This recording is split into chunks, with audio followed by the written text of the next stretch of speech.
Hi guys, welcome back to the channel. Hope you're having a fantastic day. I'm trying something a little bit different here in the background. I don't usually get very dark days here, but I have a dark day, so I thought I'll try some moody lighting and brighten up my face a bit. And let me know what you think. Hopefully it comes out a bit clearer than it usually does. Anyway, today we're talking about Wipeout versus Pacer. Which do I think is better? If you're choosing between the two, which one should you buy? If you already own Wipeout, chances are if you're watching this video, you're probably a Wipeout fan. And you haven't got Pacer, is Pacer worthwhile getting? And maybe you have both of them already and you've played them and you're just here for a bit of entertainment and kill the time and see what somebody else in the anti-grav racing community thinks of it. I've broken down it's not really a review, but I've broken down this video into certain sections. So we'll cover the visuals, we'll talk about the track design and layouts, we'll talk about the craft, talk about customization and personalization, the music and atmosphere, and online play versus single player modes and things like that, various game modes, and we'll just go through it in those details, and then I'll give you my conclusion at the end and tell you which one I think is the best and why. So let's start with the visuals. Wipeout obviously has a very sort of signature style that it's had for many years. People are usually familiar with the fact that they're familiar really with what the craft kind of look like, the anti-grav racing craft. They're also familiar with the X icon, for the pickups, and the speed pads, the sort of helix shaped blue, kind of neon lit up speed pads and that sort of thing. And obviously a very futuristic style. Pacer has very similar features to it, but something that's different about Pacer, I feel, personally, and you can take this or leave it, but this is my opinion, this is the way I interpret it, is Pacer has more of like a dystopian kind of look to it, almost as if it was inspired by the likes of Blade Runner or something like that. And it's a bit more kind of gritty and harder edged in its overall appeal. And when you first start the campaign, it's very apparent because most of the races are in daytime. And it's a little bit different actually when you flick it over to nighttime mode. Then the game sort of comes alive a little bit in terms of that kind of, like the neon signboards and things like that, stuff that you would have seen in Blade Runner. Wipeout's a little bit different. Wipeout has that, but Wipeout's tracks are, it's not like you play them like day and night. The track is the track, whether it's night or day, but you can play it in reverse, you can play it forward. And the same thing's true of Pacer, you can play that in reverse or play it forward. Wipeout seems to be, if you look really closely at the rendering and things like that, there's, I would say, much more detail in the actual rendering. When it comes to things like the pilots inside the ships, the people in the grandstands, the signboards are very active, they're not passive signboards, and so it's digital signboards, and you can see them kind of refreshing, and small little details like that. And there's also things like in terms of the background, particularly in the foreground, there's a lot more like detail in the rendering and things like that. And that's probably because it had a bigger design team behind it, and a lot more time and money, and resource that was able to be thrown at it.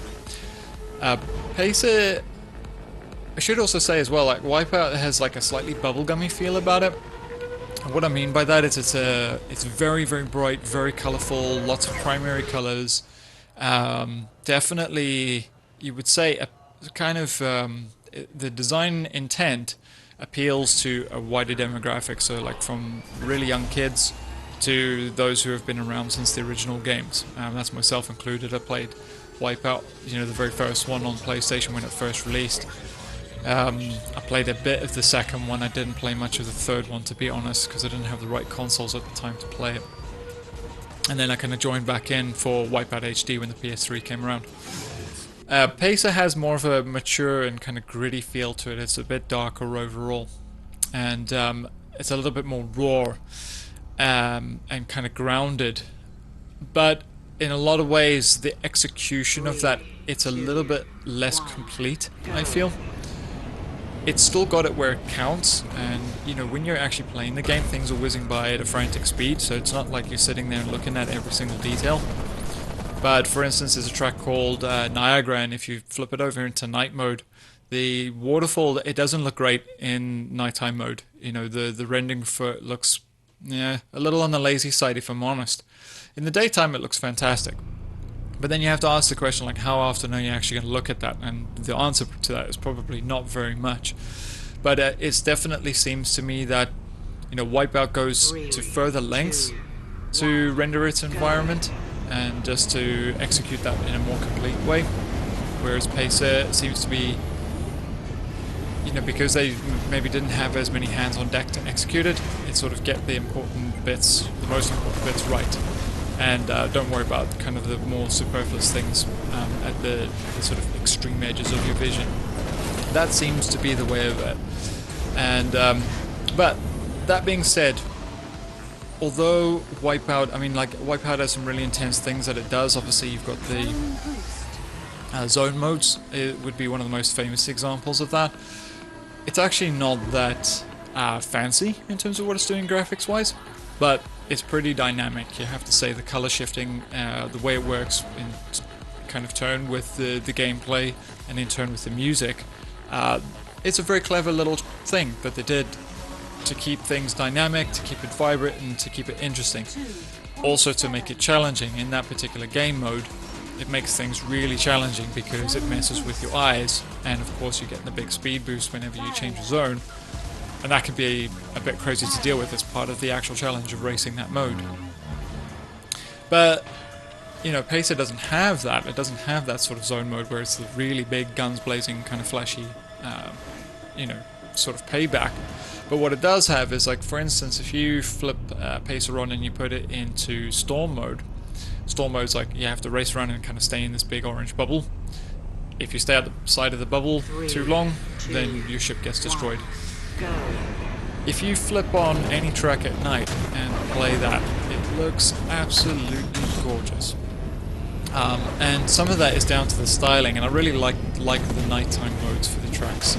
They just have a really, you know, really unique and cool vibing atmosphere to them, and it really shines in terms of like visual flair when you flip this mode. But I still don't think that's enough to kind of overhaul the overall sheer, you know, gunning power of the completeness of Wipeout's visual package.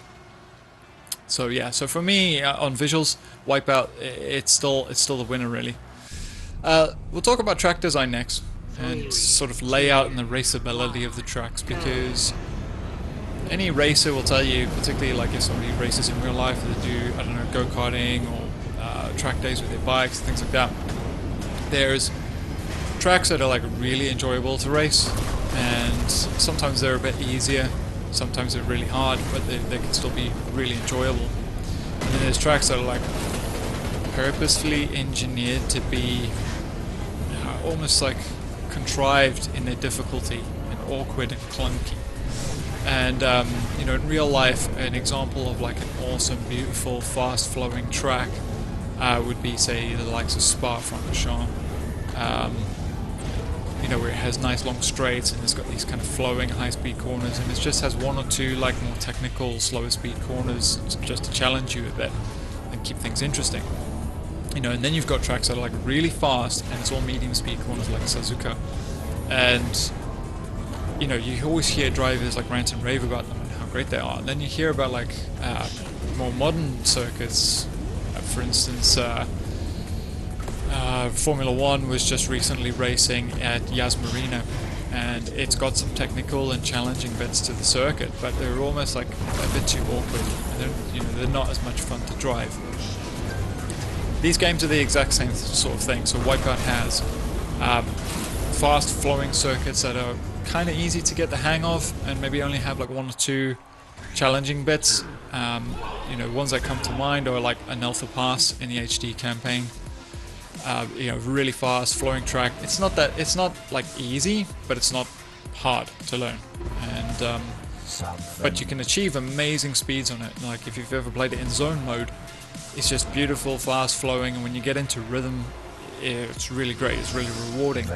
Plus, there's some cool kind of stuntsmanship that you can do in Wipeout as well, because you can barrel roll off things. And that's something you don't get in Pacer, so that's something just to bear in mind. You know, you can't you can ramp the craft a little bit, but you can't do anything with that or as a result of that.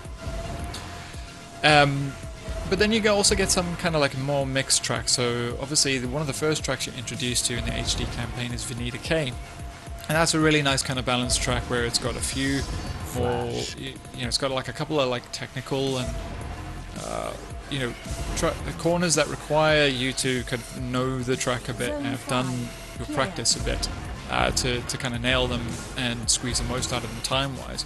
But it's also got some kind of easier going sections, so when you're playing online, if somebody comes in who's a bit of a noob, they still stand a chance of being competitive.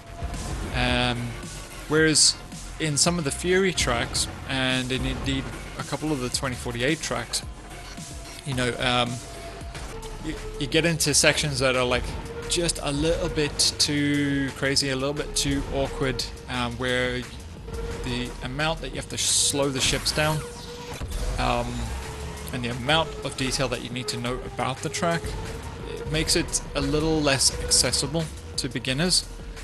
But it's still rewarding and challenging for people who have been around and, you know, been playing the games and have the experience basically to know how to nail those corners, know how to nail the entry and nail the exits.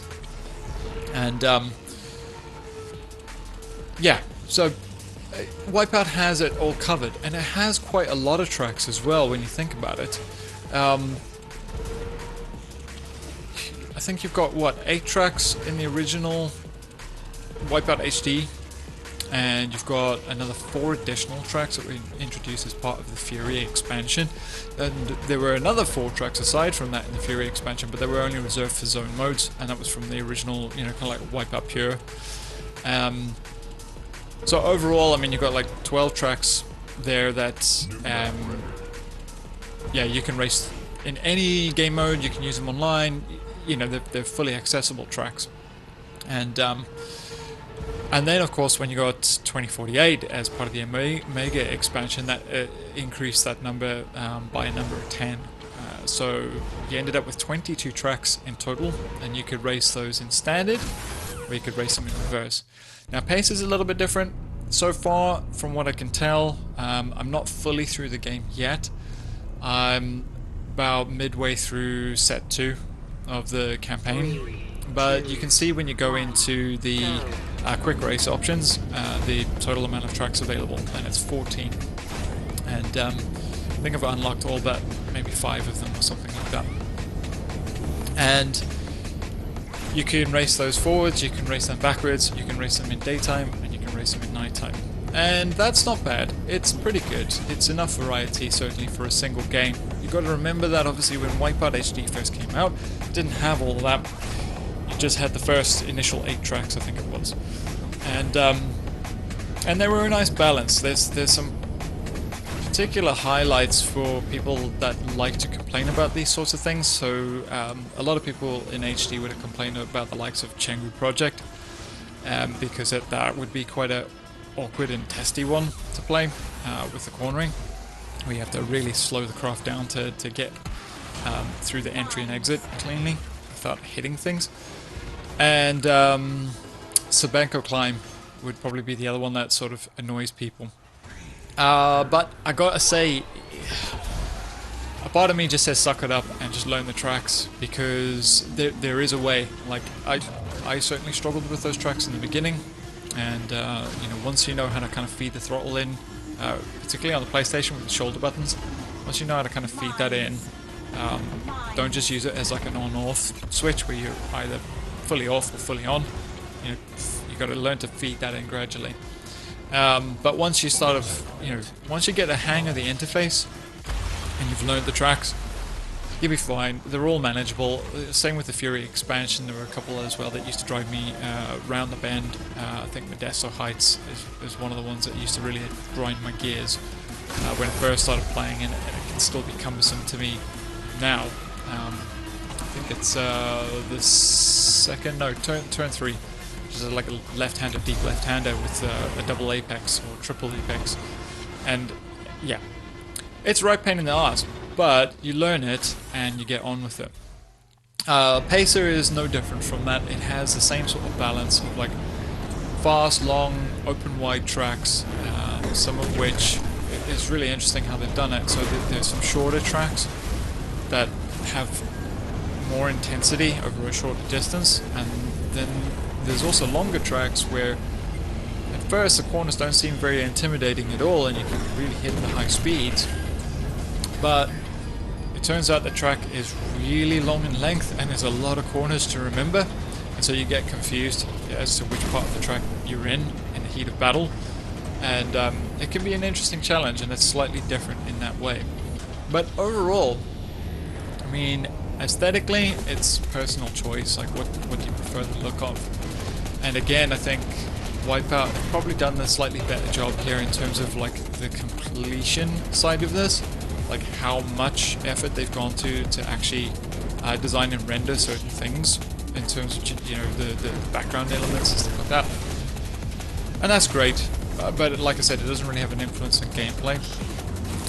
Pacer, I think, actually has some slightly nicer flows, slightly better flow to their tracks overall. Don't get me wrong, there's some tight, twisty stuff that will, you know, really challenge you, and I haven't had a track that's really like completely ticked me off yet. So maybe Pacer's tracks so far, haven't played them all, but so far I think they're just a little bit more inviting. A little bit more playable, a little bit more accessible, and because of that I think they're just a bit more fun, but not by much. We're talking a tiny percent here. It's not like make or break. But that being said, I think Wipeout probably still edges it in terms of track design, just because they're more complete, they're a little bit more diverse, and Wipeout does one thing that Pacer doesn't, which is Wipeout tends to have like multiple routes on every circuit. There's usually, I mean, like back in the day, it used to be full on like secret routes. You know, you had to like really be looking for it to discover it. In HD Fury, it's sort of like you're just given choices. So usually you can access a faster route, you know, if you go off the beaten path. But it'll be more challenging to navigate. You know, so you can only use that route if you have the skill to navigate that route properly. So there tends to be like some sort of caveat. If you take this extra route, then there won't be barriers. And if there aren't barriers, you can follow the track easier. You know, so that there's less leniency for your line. But if you can do it, then you get rewarded with faster time, because you've obviously shaved off some distance in your total race journey. Pacer doesn't seem to have that. It seems to be, this is the track, this is the same track for everybody, this is the direction we're going, and it's more kind of like pure out and out racing that way, sort of less trickery. But I don't know, I think, yeah, it depends on whether you or not you think that that's a cool thing or not, to have those optional routes. And I think it is cool, but I also don't think it's the make or break of your race, because there's too many variables in anti-grav combat racing for that to be the case, in my personal opinion. There's been some tracks where online I never really take like the high road, so to speak, always go the low road, and I've still been able to be competitive, or, you know, get wins, achieve wins, and that sort of thing. So I don't think it's make or break. But yeah, I think Wipeout still gets a bit just purely on design, the variation of design, in terms of like the color palettes used and things like that. And as I said, but I personally prefer the easy flowing nature of some of Pacer's circuits. Yeah, so that's just a personal thing. But I think from a professional standpoint, Wipeout's probably just, again, it's more fully executed. Let's talk about the racecraft. So Wipeout HD Omega 2048, all of that. The roster of ships that you can get is pretty enormous. Now, it doesn't always start that way. Bits were added and things like that. But overall, you've got a total of, I think it's 13 craft that you can choose from. And each one, in Wipeout, it's all about kind of like team loyalty. So if you're with a team and you like that craft, then you kind of keep competing with them and you earn loyalty back. And as you earn loyalty, you unlock liveries. And you get like 3 liveries to change the style up of your ship.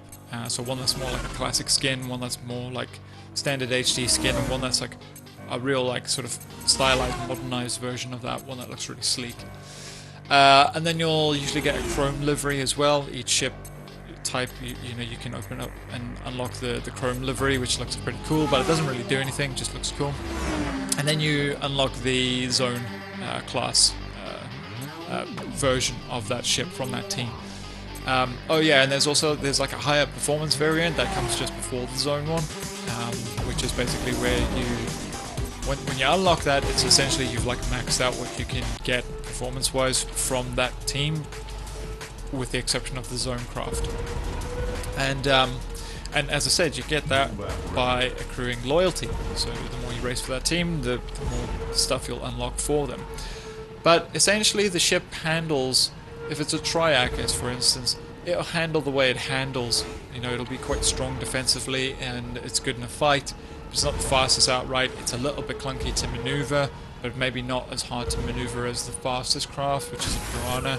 So Piranha has like amazing top speed, but it's really like lazy around corners. And because it's so fast, it's not so great in a firefight, that sort of thing. And then you get like more balanced craft, like say the Assegai or the AG systems, for example, stuff like that. EGX is another one. And if those are really balanced, you can actually get through most of the game by just using that one team. And that's maybe a bit of a flaw with Wipeout, because there's no reason, there's all these teams, but there's not really a good incentive to use all of that. Myself personally, I went through the entire HD campaign and Fury campaign using Mirage and Assegai. Those are my 2 teams, and I only ever played the other teams to get achievement that was related to getting a certain amount of loyalty with each team, and that was back on the PS3 for the HD campaign, the original trophy set. So there's not much reason to it. There's not a lot of depth as to why there's so many craft. But if you've been playing the series for a long time, then maybe there's a bit of like nostalgia and emotional attachment to their brand and that sort of thing. And that's where Wipeout is a bit interesting, because they're really like brand centric. You know what I mean? There's brands all over the racetrack. There's brands all over the craft. It's very brand. Very, like iconography and stuff like that. It's famous for that in its original design. And so they stick with that and kind of push that. But it kind of goes to a superficial level, if you ask me. Pacer's a bit different. Pacer works with, it's basically like you have 5 craft, and you're going to personalize that to your mission and to your taste. So you can personalize the cosmetics side of it, and the ability to customize the craft itself from a performance standpoint is that's really, for me, that's a big deal. It's a big change from Wipeout. So you can go in there, you can select different engines, and you might think, oh well, I'll just put the fastest one in. But the fastest one, the outright fastest one, actually comes with issues. So it's basically prone to like, break down and making you vulnerable to attack, essentially. And then you can go for a more balanced one, which is still pretty fast, or you can drop that speed and make it more effective. It'll help you defensively, with other tasks and things like that. You can do things like you can customize the brake performance, and again, that has impacts on the other systems. You can toughen the chassis. So, for example, if you're loading out, basically you create a save loadout, and you can create as many loadouts as you like for different missions. The only limitation on what you can do is how many credits you have, and you get the credits from just completing races in relatively decent point scoring positions. So that's pretty cool. You know, that's pretty fair. It's sort of like, well, if you do well and you keep playing, you can customize as many of the crafters as you want. You can make them look however you want and make them perform however you want. And, you know, it's just your personal preference and the demands of your mission that dictate it. So if you're playing a mission where the whole track is strewn with landmines, which does exist in Pacer, by the way, it's really annoying. It's a really annoying event. It doesn't happen very often. It's the first time it's happened to me. But yeah, you can change your loadout so that you really max out on defense. You don't need the outright speed, so you can kind of sacrifice a bit of that. You can put more into kind of shielding and more into braking and things like that, so that you can kind of bring the ship to a stop more easily to avoid the mines, all that kind of stuff. So the level of detail in that and personalization in that is very impressive. And it's actually, for me personally, it's the area where I think Pacer actually kind of wins out a little bit. It's actually, I think Pacer basically wins that section. The reason I say that is it's not always a case that bigger is better, and it's not always a case that more is better. And I think this is an example of this, because although Wipeout has loads of ships and they look really dynamic, they're nice to look at, they're very pretty. Like I said, it's kind of superfluous. Most players, beyond maybe doing it for a trophy, don't really stray outside their kind of 2 or 3 go-to teams. So for me, I would probably have used, like I said, I used Mirage and Assegai for most of my campaign stuff. I think I used Icarus once or twice for specific things. And I used the Piranha where there was the only way to achieve a certain lap time was to have the very fastest ship. Beyond that, like, so what's that, 3-4 ships out of 13, 14 ships? Most of it went to waste. In Pacer, it's sort of more encouraged that, like, it's okay, it's 5 ships, so if you only, like, sort of use 1 or 2 of these, but you have loads of different loadouts, that's fine. And so you use it, you use everything that you create, particularly because it costs credits, right? So that's why I say, for me, in Pacer, that means something. In Wipeout, it's just there to look nice, really, make you feel better about yourself. I don't know. Okay, let's talk about game modes, because for me this is like the biggest deal in the game, because it's the gameplay, it's the core of why you would spend so much time and money on anything, really, gaming related. So Omega features 8 game modes in total. So you got single race, you got tournament, which is a series of races, and your average kind of point score gets totaled up at the top, and then a winner is determined from that. You've got speed lap, time trial. So speed lap is like 1 lap, like out and out, how fast can you go. Time trial is over a series of laps, usually like 3 laps or 4 laps, something like that. You have Eliminator, which is like their battle mode in Wipeout, which is basically a free-for-all. There's no timing, there's no lap limit, you usually just set like a score threshold, and it's the first to reach that score threshold, and maximum points for actually killing an opponent, and points are achieved for every hit you score on them as well, every valid hit you score with a weapon. Then you've got the detonator mode, which is like single player offline mode, which is basically like you're flying along and you have to shoot obstacles out of your way. You have a limited clip, so you have to manage the kind of ammo, and you have an EMP that you can charge as well and deploy, which can kind of help you in tight spots and things like that. And you've got zone mode, which is basically you accrue speed, so by flying clean laps, hitting speed pads, you'll boost yourself up the speed levels. So the faster you go, the faster you can go by continuing to race cleanly. So basically the idea is stay on the track, don't crash, hit the speed pads, and you will continue to accelerate into higher and higher zones. And again, single player offline. And then the zone battle mode was introduced in the Fury expansion because I guess they thought that it would be great to have some kind of multiplayer element to that.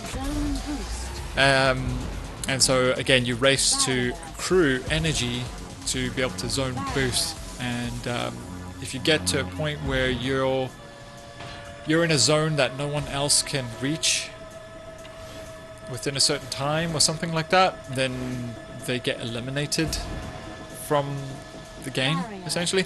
And whenever you boost, you can leave an obstacle, basically. So if they crash into that, then they take damage, or that sort of thing. That one's a bit complex. It's not my favorite mode from Wipeout Omega or HD, if I'm honest. But basically, yeah, so 4 of those 8 modes are available in multiplayer.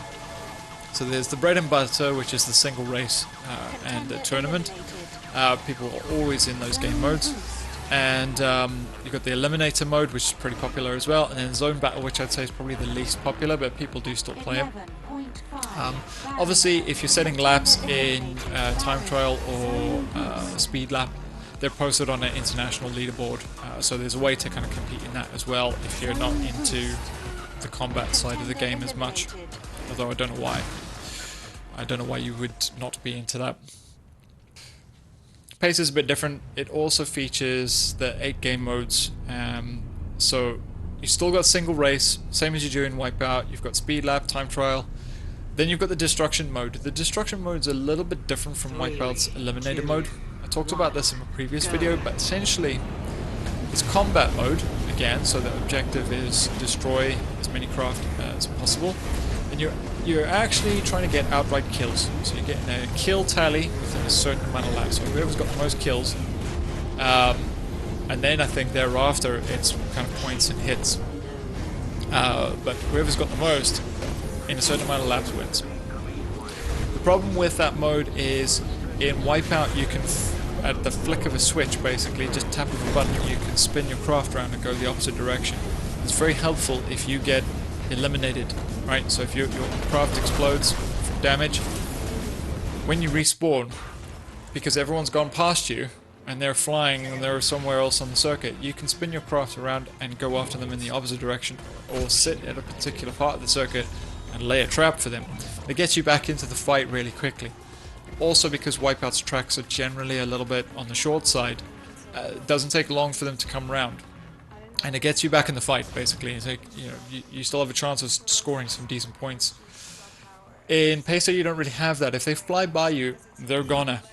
You can turn the craft around, but you have to do it manually. It's not really engineered for that, and as I said, because the tracks are a bit longer, you could be waiting quite a while before you actually run into those guys again, and the whole fight can pass you by. And I think, yeah, we'll find out. There's not many people playing online at the moment in Pacer, which is a problem. So I can't really test my theory, but that's my theory, and it's happened to me in the single player mode, so I'm pretty sure that's the case. Anyway, upwards and onwards. So Pacer also has an eliminator mode, but it works differently. So you basically race along and you get a 10-second countdown. Whoever's in last place gets booted. I think that will be fantastic online. I really do, because there's a bit of tension that comes in every time you hear that countdown sounding. And if you're the guy in last place, it's got a big red notice that flashes up, at the top of the screen, letting you know you're in trouble. You have a curse boost to play with in Pacer, which means that if you've stored up boost, there's a chance you can catch up. But otherwise, if you don't have weapons, there's no way to slow those opponents down. So it depends, how you've managed your resources when the time comes that you're up for elimination. But I think that could be a really good mode. They've got endurance mode, which is basically just stay alive like as long as possible. Whoever achieves the most distance, and lasts the longest. Really, lasts the longest and goes the furthest. They're the winner. Storm mode, which for me is it's one of the best things about Pacer. It's really original. It's basically this energy bubble expands up at the beginning of the match, and it's kind of contracting on you as you're racing through. So generally pays to be somewhere around the middle of the pack. The problem is, in the middle of the pack, everyone is shooting tethers at each other, and you are taking damage from those weapons. So that encourages you to want to go to the front of the pack. If you go to the front of the pack, that's fine in the beginning of the race, but as the race progresses, it's harder and harder to stay in the bubble if you're at the front, because you'll be going too fast. You actually need to slow down a bit. So you can't just put your foot down and go. You actually have to be smart about it. In the beginning, you can put your foot down and go and try and get clear, but as it progresses, you need to show more and more restraint. Whoever can stay in the bubble the longest, and you know it's getting smaller and smaller, wins the match, and that's really good. I think that's going to be absolutely epic online. But again, I haven't had a chance to try it because there's no one playing online at the moment, at least not on PSN. I'll get to that later. Let's see, what else have we got? You've got a mode called Flomentum, and this one's an interesting one. It's kind of equivalent to Wipeout's zone mode, except you actually need to go through, you know, like a slalom where you'd have the flags. You kind of, they're like gates. You need to go through the gate. It's kind of like that. So, as far as I can see, what you need to do is basically accrue speed by hitting the speed pads, and you can use your curse boost. And any speed that you've accrued, when you take it through that gate, then it's maintained. You're now at that speed, if that makes sense. Whereas if you miss the speed pads and you miss the gates and stuff like that, you won't really pick up the speed. And that's just a single player mode as far as I can tell, but lots of fun. So, yeah. I think overall, it's hard to kind of split these two games in terms of the modes that are offered, because they're both really good, and some of them are nearly identical in the way that they work. So the single player, or single race, I would say probably Wipeout maybe just edges it a little bit, purely because... Actually, no, scrap that. It doesn't. It's even Stevens. I actually thought about this earlier, but you would say on the face of it that Wipeout's normally better because you can pick up any weapon, and it's luck of the draw who gets what weapons and what pickups on the track. Okay, so they're randomized around the track. But depending on the player's style, in Pacer, they have customized loadouts. And their loadout is their loadout for the match, but you will get an eclectic mix depending on how those players like to play. So there's lots of people who just love to drop bombs and landmine. There's other people who love like rockets and doing, you know, like a shockwave type thing. There's people who really like the tether. You know, different strokes for different folks. So I think it probably works out kind of even Stevens on that, and the same goes for tournament, you know, because it's just more races. But then it starts to diverge. I think Wipeout's better in terms of just outright combat in the Eliminator mode. I think Wipeout's still better. But Wipeout, that's about where the Wipeout online stuff kind of stops, because the zone battle thing, it's okay, but it's really confusing and frustrating, and you don't really know what's going on most of the time, if I'm honest. You don't know when you're winning and when you're losing and why that is, and that can be really frustrating. But Pace's Storm mode is something that it's completely original, and it's really fun. Like, it's really, really, really fun single player. And I think it's going to be amazing online, because humans just behave a bit more naturally than AI, you know? And then the endurance race, I think, is a cool idea as well. I think, actually, overall, Pacer maybe has just a slight bit more to offer online than Wipeout did. But considering people's favorite modes and why they bought the game, Wipeout does that very well, very competently. So again, it's very, very hard to split the two. I'm not sure I can pick a winner, because there's just, again, too many variables. One game's stronger in certain areas than the other, and vice versa on different modes. And then, as I said, on the core elements, it's very difficult to split them, except for that sort of battle mode, if it were.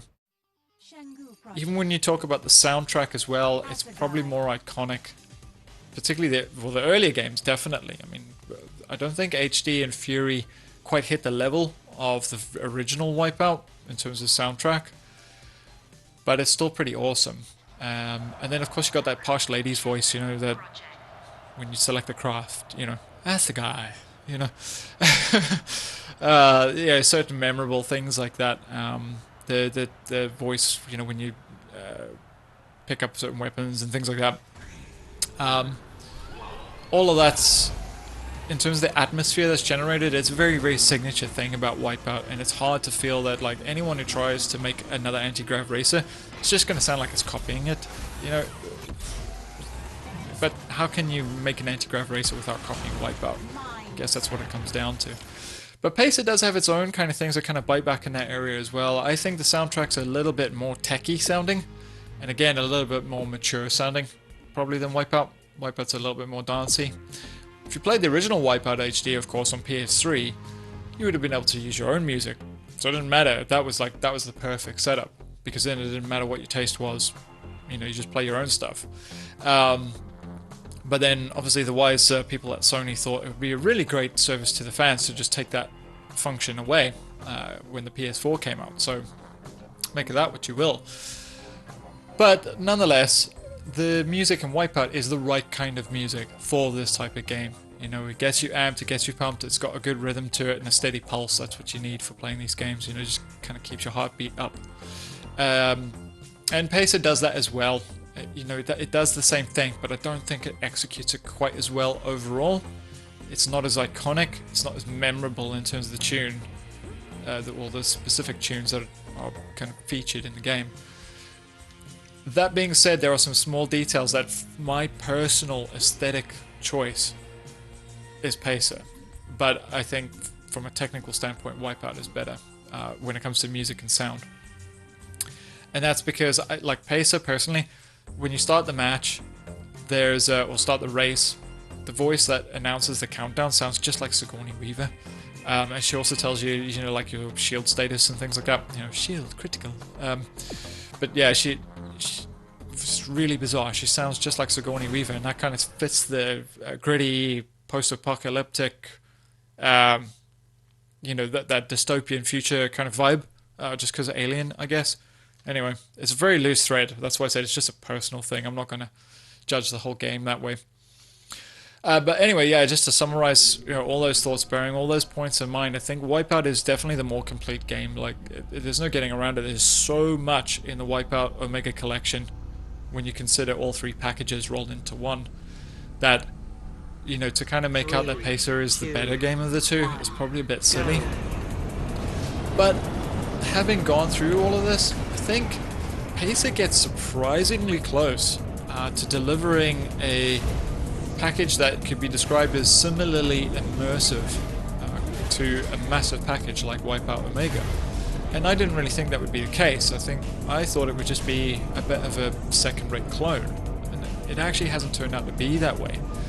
And I think there's a couple things that come into that. So Pacer really gets a lot of stuff right where it counts. Like I said, there's a lot of stuff where unless you sit there and like let the cinematic play, you're not staring at it very much.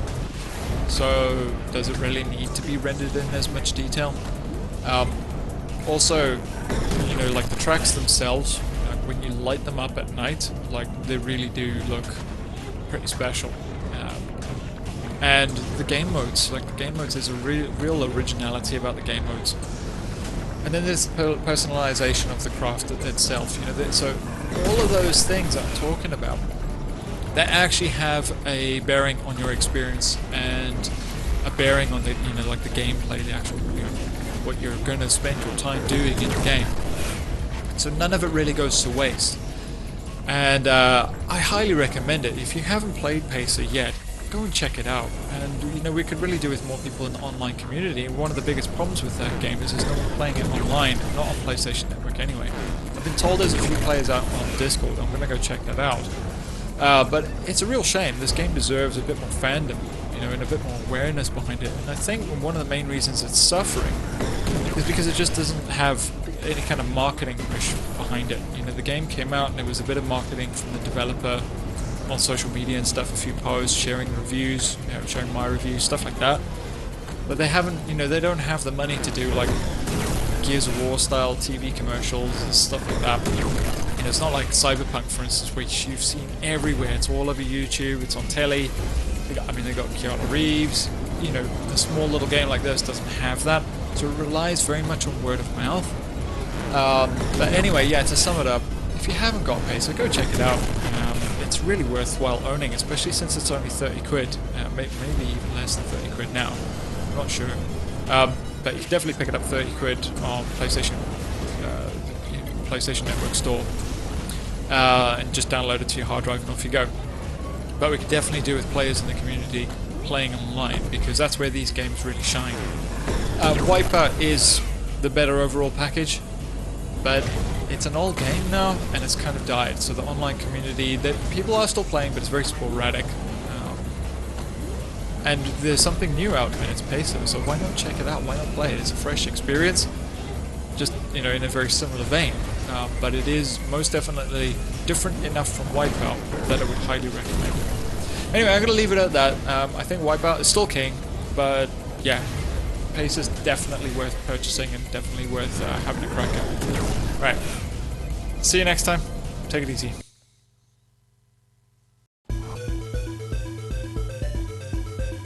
Hey guys, really great to have you along today. I hope you enjoyed the content. Be sure to leave us a thumbs up and a comment if you did.